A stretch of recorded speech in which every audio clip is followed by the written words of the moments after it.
आपण पाहत आहात आपल्या हक्काचे प्रतिध्वनी न्यूज।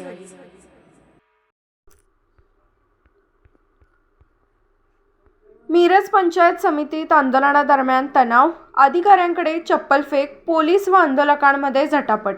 आमचे मिरज प्रतिनिधी कळवतात की मिरज पंचायत समिती कार्यालयासमोर सुरू असलेल्या आंदोलनादरम्यान सोमवारी मोठा गोंधळ उडाला। आंदोलकांचे निवेदन स्वीकारण्यासाठी आलेल्या पंचायत समितीच्या अधिकाऱ्यांच्या वर्तनावर आक्षेप घेत आंदोलकांनी तीव्र संताप व्यक्त केला। त्यानंतर काही क्षणातच वातावरण चिघळले आणि अधिकाऱ्यांच्या दिशेने धाव घेण्याचा प्रयत्न करण्यात आला। परिस्थिती हाताबाहेर जाण्याची चिन्हे दिसताच पोलिसांनी तातडीने हस्तक्षेप करून अधिकाऱ्यांना सुरक्षित स्थळी हलवले। प्रत्यक्षदर्शींच्या माहितीनुसार आंदोलकांशी चर्चा करून निवेदन स्वीकारण्यासाठी काही अधिकारी आंदोलनस्थळी आले होते। मात्र आंदोलकांशी संवाद साधण्याऐवजी अधिकारी एकमेकांशी हसत उभे असल्याचा आरोप आंदोलकांनी केला। यामुळे आंदोलकांचा संताप अनावर झाला आणि त्यांनी अधिकाऱ्यांना जाब विचारण्यासाठी पुढे धाव घेतली। पोलिसांनी वेळीच हस्तक्षेप करत संबंधित अधिकाऱ्यांना सुरक्षा कवच देत पंचायत समितीच्या इमारतीत नेले। त्यानंतर संतप्त आंदोलकांनी निषेध म्हणून अधिकाऱ्यांच्या दिशेने चप्पलफेक केली। काही आंदोलकांनी पंचायत समितीच्या प्रवेशद्वारातून आत जाण्याचा प्रयत्न केला, मात्र पोलिसांनी त्यांना अडवल्याने आंदोलक आणि पोलिसांमध्ये काही काळ जोरदार झटापट झाली। घटनेमुळे पंचायत समिती परिसरात तणावपूर्ण वातावरण निर्माण झाले होते। कोणताही अनुचित प्रकार घडू नये म्हणून मोठा पोलीस बंदोबस्त तैनात करण्यात आला होता।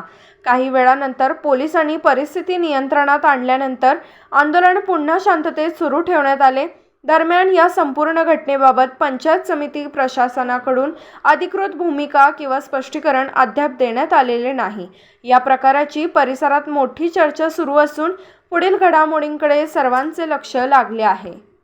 मिरज पंचायत समितीच्या नूतन प्रशासकीय इमारतीला शिवशाहू फुले आंबेडकर चळवळीतील कार्यकर्त्यांच्याकडून 29 तारखेला गुरुवारी डॉक्टर बाबासाहेब आंबेडकर यांचं नाव देण्यात आलं होतं आणि मिरज पंचायत समितीचं जातीवादी प्रशासन म्हणजे इथला जातीवादी विरोध सायमते आणि जिल्हा परिषदेचा जातीवादी सीओ विशाल नरवाडे यांनी संगनमत करून भारतरत्न डॉक्टर बाबासाहेब आंबेडकर यांचं नाव व सभागृहाला देण्यात आलेलं छत्रपती संभाजीराजांचं नाव रात्री 12 वाजता या प्रशासनानं ती नावं काढून टाकली। त्याच्या निषेधार्थ म्हणून गेल्या 3 दिवसापासून आंबेडकरी चळवळीतील कार्यकर्त्यांच्याकडून आंदोलन चालू आहे। आज मिरज पंचायत समितीच्या कार्यालयासमोर शिवशाहू फुले आंबेडकर चळवळीतील कार्यकर्त्यांच्याकडून या ठिकाणी जी नावं काढली गेली ती नावं कुणाच्या आदेशानुसार काढली गेली, ती नावं तिथं असताना कुणाला नेमकी अडचण झाली, कुठल्या संघटनेची किंवा कुठल्या पक्षाची तक्रार होती किंवा कुठल्या नागरिकाची तक्रार होती, त्या नावांच्यामुळं मिरज तालुक्यातली कायदा सुव्यवस्था काय बिघडली होती काय याचा प्रशासनानं खुलासा केला पाहिजे असं आम्ही प्रशासनाला विचारलेलं आहे।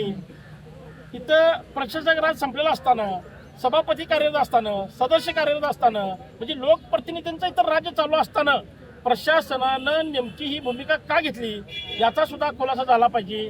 का प्रशासनाला जाती तेढ निर्माण करायचा होता याचा सुद्धा खुलासा झाला पाहिजे, बरोबर आहे। त्यामुळं आंबेडकरी समाजाच्या कार्यकर्त्यांच्या भावना लक्षात घेऊन आज जिल्हा परिषदेचे आदित्य सीओ मनोज जाधव व डेप्युटी सीओ प्रमोद काळे हे इथं आंदोलकांच्या सोबत चर्चा करण्यासाठी आलेले आहेत। परंतु त्यांना सुद्धा आम्ही जे काही प्रश्न उपस्थित केलेले आहेत त्या प्रश्नाचं उत्तर देता येत नाहीत। त्यांचं म्हणणं आहे की आम्ही वरिष्ठ संघ चर्चा करतो, वरिष्ठ संघ चर्चा करा, आजच चर्चा करा, रात्री 12 वाजता जरी वेळ तुम्ही दिला तरी आम्ही तुमच्या संघ चर्चा करायला तयार आहे असं आम्ही त्यांना सांगितलेलं आहे। परंतु हे प्रशासन अतिशय नालायक आहे आणि जातीय देशभावनेतून बाबासाहेबांचं नाव आणि संभाजीराजांचं नाव काढले। त्यामुळे या प्रशासनाचा पुन्हा एकदा जाहीर निषेध करतो आणि प्रशासनाला विनंती आहे की आजच्या आज आपण निर्णय घ्यावा की दोन्ही नावं सन्मानपूर्वक आता आपल्या मिरज पंचायत समितीच्या प्रभारी सभापती आणि सांगली जिल्हा परिषदेच्या महिला बालकल्याण सभापती स्नेहलताई मोरे आल्या होत्या। त्यांना सुद्धा आंबेडकरी समाजातील कार्यकर्त्यांनी विचारलं की ताई हा जो फलक काढला गेला तो फलक काढताना प्रशासनाने आपल्यासोबत या पंचायत समितीच्या आपण प्रमुख आहात म्हणून आपल्यासोबत काही चर्चा केली होती का, हा विषय आपल्या निदर्शनास आणला गेला होता का? तर त्या ताईंचं उत्तर आलं की प्रशासनानं माझ्याशी कुठल्याही पद्धतीचा संवाद साधला नाही, माझ्यासोबत ही चर्चा केलेली नाही.